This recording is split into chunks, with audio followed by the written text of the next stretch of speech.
Hello friends, स्वागत है आपका अपने YouTube channel point of view में। मैं प्रमोद कुमार आप सभी को स्वागत करता हूं। आइए आज हम गणित का बहुत ही इम्पोर्टेंट टॉपिक पढ़ने वाले हैं, त्रिकोणमिति, जो क्लास 10th के लिए बहुत ही इम्पोर्टेंट है। बहुत ऐसे बच्चे होते हैं जो त्रिकोणमिति से बहुत डरते हैं। आप डरने की ज़रूरत नहीं है। आइए मेरे साथ पूरा वीडियो वॉच कीजिएगा, देखिए आपको डर खत्म हो जाएगी। तो हम पढ़ने वाले हैं त्रिकोणमिति, बिल्कुल बेसिक तरीक़ा से सीखेंगे, एकदम जीरो से लेकर के चलेंगे आपको। तो चलना ये है आज हम पढ़ने वाले हैं त्रिकोणमिति। तो त्रिकोणमिति का अर्थ क्या होता है? त्रिकोणमिति का अर्थ होता है त्रिकोणमिति, और त्रिकोण का मतलब होता है तीन कोण, और मिति में होता है मापना।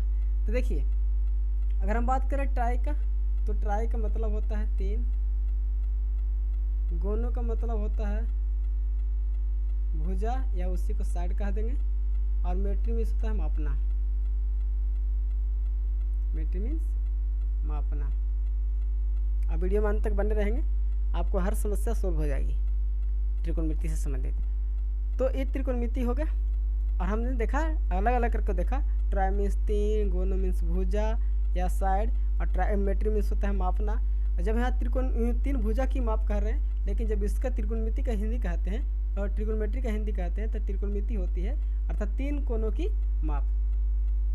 बेसिक तरीके से हम जानेंगे कि त्रिभुज में कौन सा त्रिभुज का हम प्रयोग करेंगे जो त्रिकोणमिति में काम आता है। तो त्रिभुज के कई प्रकार होता है, उसमें से हम एक प्रकार को लेंगे, यह है प्रकार समकोण त्रिभुज। और ये समकोण त्रिभुज में एक पाइथागोरस गणितज्ञ थे, उन्होंने ये साबित किया था कि किसी भी समकोण त्रिभुज में कर्ण का वर्ग अन्य दो भुजाओं के वर्गों के योग के बराबर होता है। अर्थात इसमें कहेंगे कि 90 डिग्री के सामने वाली भुजा कर्ण कहलाता है, या इसी को बोलते हैं हाइपोटेनस। हाइपोटेनस हिंदी में उसको बोलते हैं कर्ण। अब हम कर तो अपरिवर्तित रहता है, ये तो फिक्स है, लेकिन हम बात करते हैं कि अगर लंब किसको कहेंगे, आधार किसको कहेंगे, इन दोनों में डिसाइड करना बड़ी मुश्किल पड़ता है। तो देखिए, कन्फ्यूजिंग आज दूर करेंगे। आज मैंने नाम दिया इसके ए बी सी। कोण बी समकोण है, अर्थात 90 डिग्री है, तो 90 डिग्री के सामने वाले भुजा को कर्ण कहेंगे। और इन दो कोण बच गए हैं, किसको आधार कहेंगे, किसको लंब कहेंगे, इसको डिसाइड करेंगे। तो देखिए दोस्तों, यदि थीटा के रूप में इसके इस्तेमाल करते हैं, अगर थीटा ये दिया होता हो, तो थीटा के सामने वाली भुजा जो होती है वो परपेंडिकुलर कहलाता है, लंब कहलाता है। परपेंडिकुलर अर्थात इसको हम लंब बोलेंगे, और जो शेष भुजा बच गया उसको हम बोलेंगे बेस, अर्थात इसको बोलेंगे आधार। अब यहाँ पे देखिए, समझने वाली बात है ये कि अगर पाइथागोरस ने कहा बहुत बात सही है कि नहीं, अगर उसके कहा वो सही है, तो हम कैसे निकालेंगे कि h बराबर क्या होगा, p बराबर क्या होगा, b बराबर क्या होगा। तो देखिए, ये हम लिया समकोण त्रिभुज, और समकोण त्रिभुज में हम शॉर्ट में लिख रहे हैं पे, इसको बोलेंगे h, इसको बोलेंगे p जब थीटा ये रहेगा, और इसको बोलेंगे b। तो इसने कहा था समकोण त्रिभुज में कि कर्ण का वर्ग अन्य दो भुजाओं के वर्गों के योग के बराबर। पाइथागोरस प्रमेय क्या कहता है? किसी समकोण त्रिभुज में कर्ण का वर्ग अन्य दो भुजाओं के वर्गों के योग के बराबर होता है। इसका मतलब ये होता है कि h स्क्वायर बराबर होगा p square plus b square. h की वैल्यू यहाँ से ज्ञात करना चाहेंगे, तो देखिए आप दोनों तरीक़ा से कर सकते हैं। चाहे तो आप इधर में वर्गमूल कर दीजिए, इधर भी वर्गमूल कर दीजिए, या फिर अगर उतना नहीं जानते तो ऐसा कीजिए, इस स्क्वायर को इधर से हटाएंगे तो उधर चले जाएगा रूट में, तो हो जाएगा p square plus b square. उसी प्रकार से यदि हम p स्क्वायर बराबर लिखना चाहेंगे, तो बड़ा वाला से हम छोटे वाला को वर्ग करके घटा देंगे, तो बड़े वाला का वर्ग कितना होगा, यानी h स्क्वायर हो जाएगा। और माइनस में अगर p निकाल रहे हैं, p स्क्वायर निकाल रहे हैं, तो b स्क्वायर को हम घटा देंगे, यानी कि b स्क्वायर। यहाँ से भी हम p निकालना चाहेंगे तो अंडर रूट का हो जाएगा h square minus b square. उसी प्रकार से यदि हम b स्क्वायर निकालना चाहें, तो फिर कुछ नहीं करना है, h स्क्वायर में से p स्क्वायर को घटा देना है, और यहाँ से यदि b निकालेंगे तो root under h square minus p square ये होती है। तो पाइथागोरस ने जो बताया था कि समकोण त्रिभुज में कर्ण का वर्ग अंत भुजाओं के वर्ग के योग के बराबर है, यह होता है। तो इसको चेक करने के लिए हम अब तरीका भी अपना सकते हैं। जैसे कोई समकोण त्रिभुज लिया, एक समकोण त्रिभुज है, इस समकोण त्रिभुज में यदि ये 3 रहे, ये 4 हो और ये होती है 5, 3 भुजाएं आपको मिल गया समकोण त्रिभुज में, तो ये तो कर्ण कहलाएगा। अगर ये दोनों में कन्फ्यूज है कि लंब कौन होगा, तो अगर थीटा ये देगा तो उसका सामने वाला ये हो जाएगा लंब, लेकिन यदि थीटा ये देगा तो ये हो जाएगा लंब। अब बात करते हैं क्या हमें चाहिए, तो 5 का स्क्वायर बराबर 3 का स्क्वायर प्लस 4 का स्क्वायर। देखिए 3 3 9 और 4 4 का 16, अर्थ कितना होता है 25, और इधर भी होती है 25, यानी 5 का स्क्वायर 25, दोनों बराबर में हो गया, इसलिए कहा था उसने। अब हम बात कर रहे हैं त्रिकोणमिति की, तो त्रिकोणमिति में 6 अनुपात होते हैं। अब 6 अनुपात कौन कौन होगा देख लेते हैं।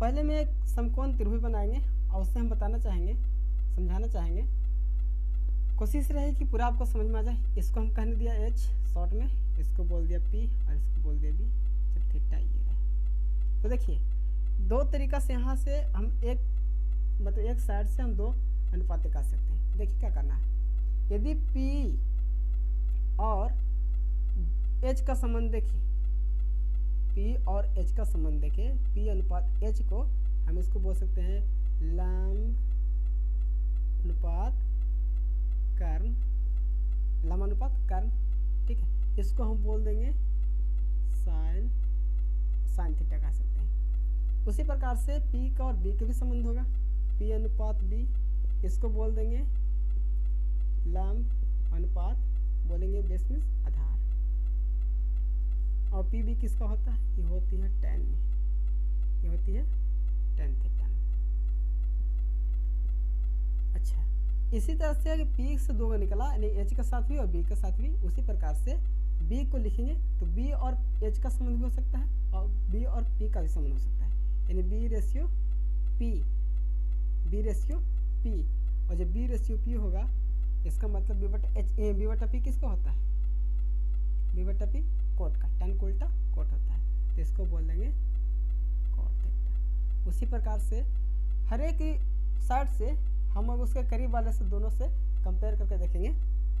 तो इस तरह से 6 त्रिकोणमितीय अनुपात बनेंगे, और उन 6 त्रिकोणमितीय अनुपात है sine theta, cos theta, tan theta, फिर होता है कोसेक थीटा, सेक थीटा और कॉट थीटा।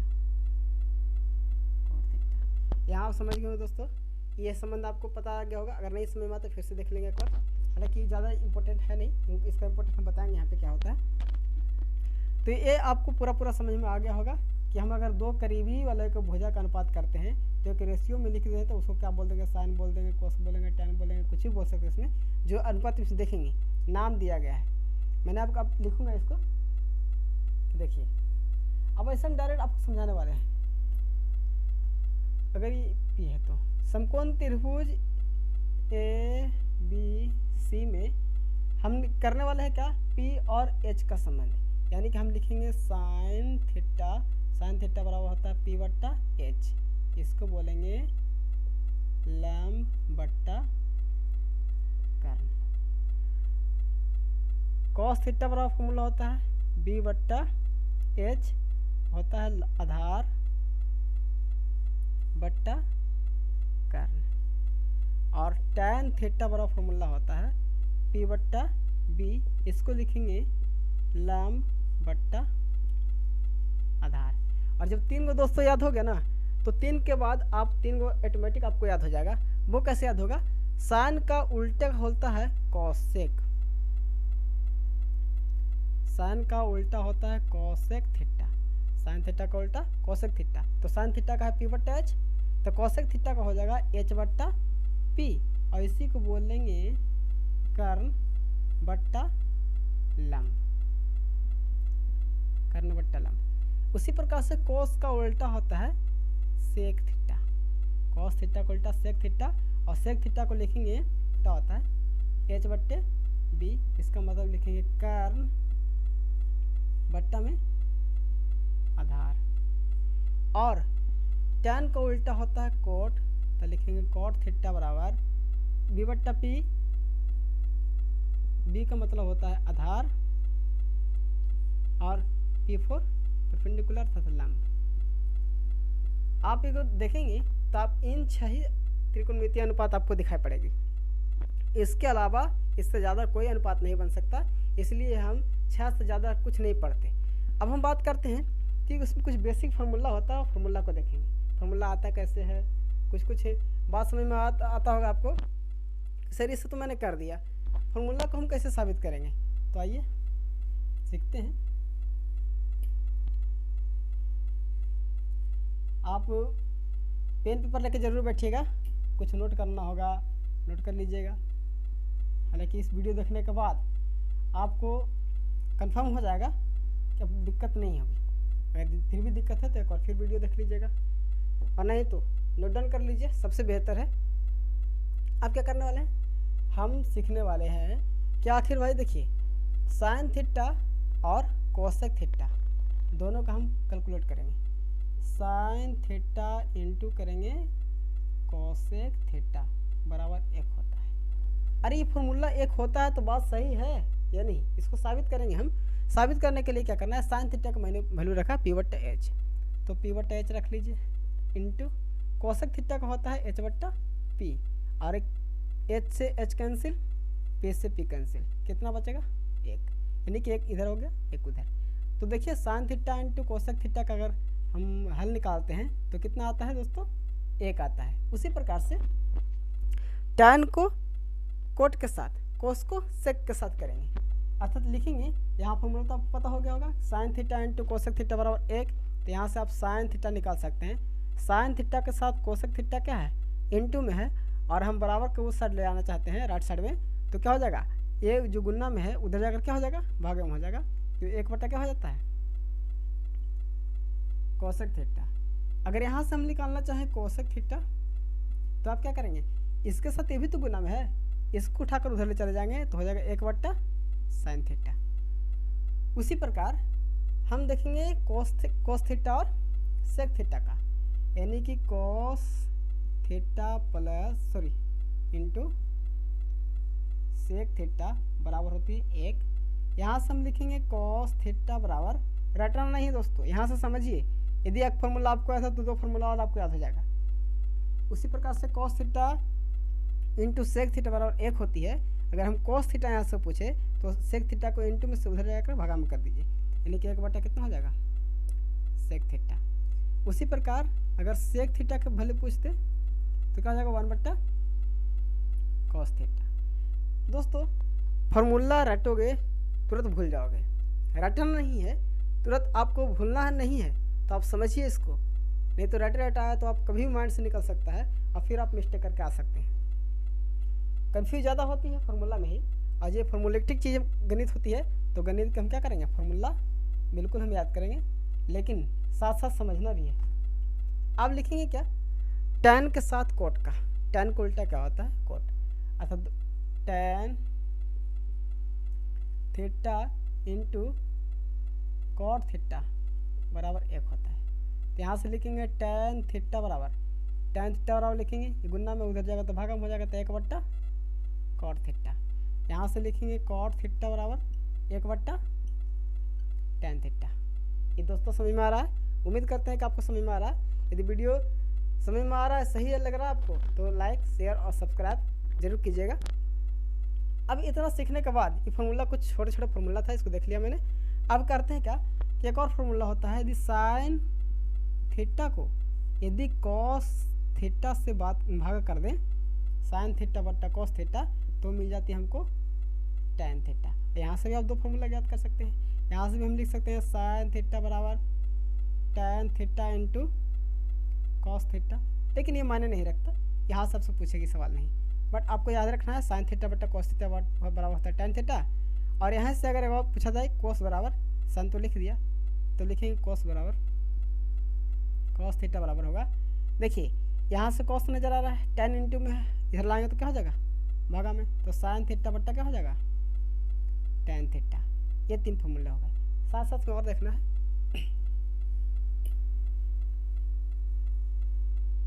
लेकिन अब कर दे cos थीटा को बाटा करते हैं sin थीटा, नहीं cos थीटा में sin थीटा से भाग देंगे तो मिल जाती है cot थीटा। इसको भी आप साबित कर लेंगे। साबित करने के लिए दोस्तों समझ लीजिए क्या करना है। cos थीटा का वैल्यू होता है b बट्टा एच और sin थीटा का मतलब होता है p बट्टा एच। और जो आप देखिए इसको कैलकुलेट करने के बाद क्या मिलता है, एच बट्टा नहीं सॉरी b बट्टा एच इंटू एच चला जाएगा ऊपर बट्टा में p बचेगा, एच से कैंसिल और b बट्टा p मिलेगा। और b बट्टा p क्या होता है, b बट्टा p होता है cot थीटा। तो यहाँ लिख सकते हैं क्या, cot थीटा। अर्थात साबित हो गया कि sin थीटा बट्टा cos थीटा करेंगे, सॉरी cos थीटा बट्टा sin थीटा करेंगे तो क्या मिलेगा, cot थीटा मिलेगी। यहाँ तक कोई दिक्कत नहीं होनी चाहिए मेरे दोस्त। अब कुछ और फॉर्मूला होता है उसको भी देख लेंगे। देखिए अब हम बात करते हैं sign square theta plus cos square theta बराबर 1। यहाँ से आप निकाल सकते हैं साइन स्क्वायर थीटा बराबर, ये प्लस में है और बराबर इक्वल के राइट साइड ले जाएंगे तो क्या हो जाएगा, माइनस में हो जाएगा। तो 1 माइनस कोस स्क्वायर थीटा। और यहाँ पे अगर हम साइन थीटा डायरेक्ट बात करें तो स्क्वायर में है, दोनों तरफ रूट कर दीजिए या वर्गमूल कर दीजिए, या फिर कर दीजिए डायरेक्ट साइन थीटा पर लिखेंगे तो अंडर रूट इधर कर दीजिए 1 माइनस कोस स्क्वायर थीटा। उसी प्रकार से यदि आपसे पूछ देगा कोस स्क्वायर थीटा बराबर, तो 1 इसको रहने दीजिए इधर ही और इसको उठा को उधर लग चल जाइए, तो 1 माइनस साइन स्क्वायर थीटा। जबकि अगर पूछ दे कॉस थीटा फिर कर लीजिए under root 1 minus sine square theta. ये कुछ फॉर्मूले होते हैं। कुछ और फॉर्मूला देख लेते हैं। ये फॉर्मूला आपको सब बुक में मिल जाएगा। देखिए यदि आपको फॉर्मूला याद नहीं है तो मैथ बनाने में बहुत प्रॉब्लम होती है, क्योंकि आपको पता है कि ताला खोलने के लिए चाबी की आवश्यकता होती है और मैथ सोल्व करने के लिए यहाँ पे क्या ज़रूरत है, आपको ज़रूरत है फॉर्मूला का। बिना फॉर्मूला का आप कुछ भी नहीं कर पाएंगे। इसलिए बेसिक तरीके मैं बता दूं कि आपको जानना भी कैसे आता है सो, और रटना नहीं है, समझ लेना है ताकि हम दिमाग से कभी ना निकले। चलिए एक और होता है sec square theta minus tan square theta का वैल्यू 1, और सेक स्क्वायर थीटा बराबर लिखेंगे माइनस में बराबर उधर चला जाएगा तो प्लस में हो जाएगा, तो 1 प्लस टेन स्क्वायर थीटा। यहाँ से सेक थीटा का वैल्यू पूछेगा तो स्क्वायर है यहाँ उधर जाएगा, ये दोनों तरफ कर लीजिए वर्गमूल, हो जाएगा under root 1 plus tan square theta. यहाँ से आप लिख सकते हैं, देखिए अब टेन स्क्वायर की बात करता हूँ ना, तो टेन स्क्वायर यहाँ से छोड़ दीजिए, उठा करके इधर ले चलाइए तो क्या हो जाएगा, लिखेंगे टेन स्क्वायर थीटा बराबर, ये प्लस में है बराबर के लेफ्ट साइड आएगा तो क्या हो जाएगा माइनस में, यानी कि मतलब सेक स्क्वायर थीटा माइनस 1। यहाँ से लिखेंगे टेन थीटा अंडर रूट क्या हो जाएगा सेक स्क्वायर थीटा माइनस 1। ये फॉर्मूला कुछ कुछ है। एक और होता है cosec square theta minus cot square theta बराबर 1। यहाँ पे लिखेंगे कोसेक स्क्वायर थीटा बराबर 1 plus cot square theta. Cosec सिर्फ पूछे तो कोसेक थीटा बराबर होगा under root 1 plus cot square theta. यदि पूछ दे आपसे कोट स्क्वायर थीटा तो देखिए कोट स्क्वायर थीटा यहाँ है, प्लस में 1 है, 1 को इधर ला कर माइनस में कर लीजिए तो क्या हो जाएगा, आपको हो जाएगा कोसेक स्क्वायर थीटा माइनस 1, यानी कि कोट थीटा पूछ दे तो under root cosec square theta minus 1। कुछ ये बेसिक फार्मूला था, आपको ये समझ में आया होगा उम्मीद करते हैं।